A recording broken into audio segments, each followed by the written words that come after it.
Meaning of inlay in Tamil language. The word inlay in Tamil has different translations depending upon the context.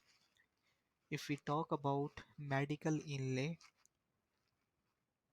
the word parchchodaithappu is specifically used to dental inlays, which are the fillings made from materials like porcelain or gold and cemented into cavities.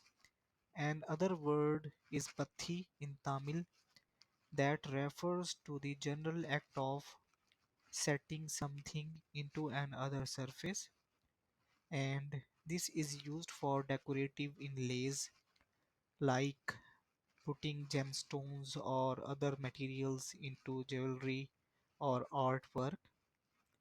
The third word is utpathi.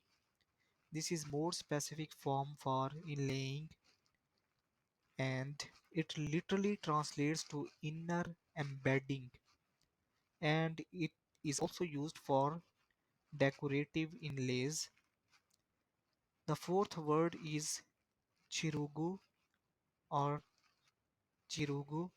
This term emphasizes the act of inserting something into another object.